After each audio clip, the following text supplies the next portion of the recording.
Did you know Afghanistan has experienced unprecedented economic growth during the last 14 years?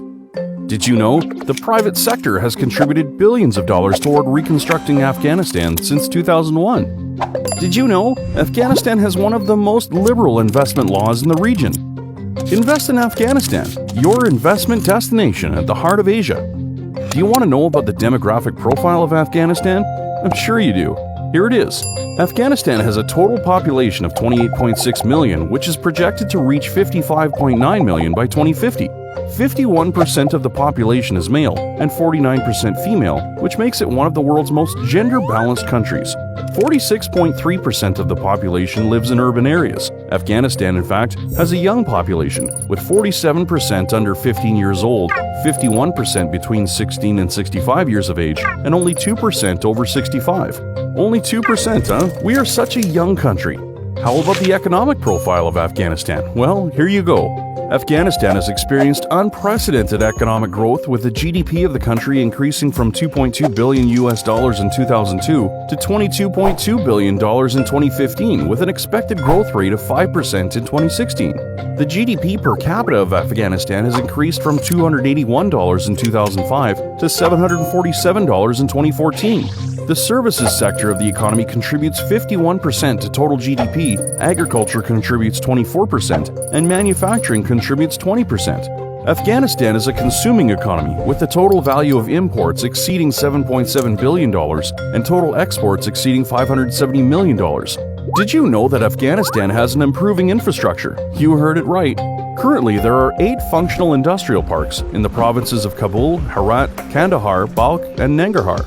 11 industrial parks are under construction in the provinces of Kabul, Herat, Logar, Khost, Helmand, Parwan, Ghazni, Maidan Wardak, Kunduz, Nangarhar, and Faryab. 13 industrial parks are planned in the provinces of Takhar, Kabul, Paktia, Baglan, Lagman, Nimroz, Jazjan, Faryab, and Helmand.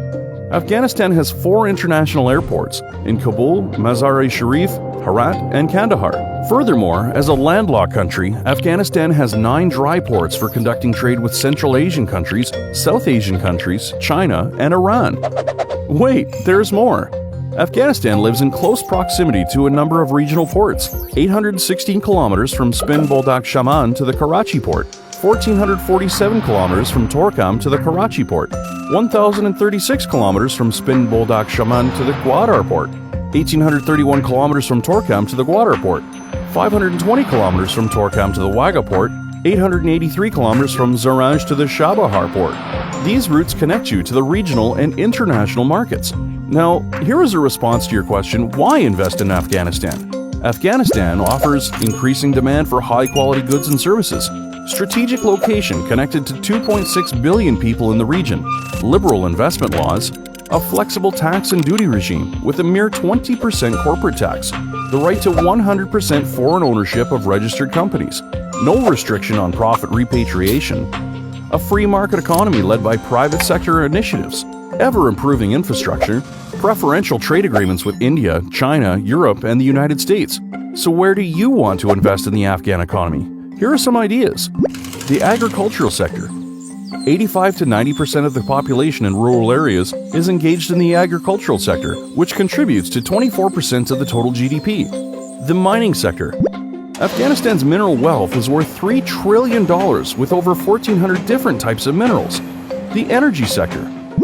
Afghanistan has the capacity to produce 23,000 megawatts of hydropower, 4,000 megawatts of electricity from biomass, 158,000 megawatts from wind energy, 3,500 megawatts from geothermal energy, and we have an average of 300 sunny days per year to produce solar energy. The manufacturing sector. At present, more than 90% of consumer goods are imported. Let's change that. The health sector. Annually, more than $800 million worth of pharmaceutical products are imported, and $300 million leaves the country every year to pay for medical treatment abroad. The construction sector. Construction has contributed 7 to 10% to the total GDP in recent years, and there are public sector projects worth more than $2 billion per year, and the telecommunications industry, with 24 million mobile subscribers, covers 90% of the total population. And now you know. Come and invest in Afghanistan today.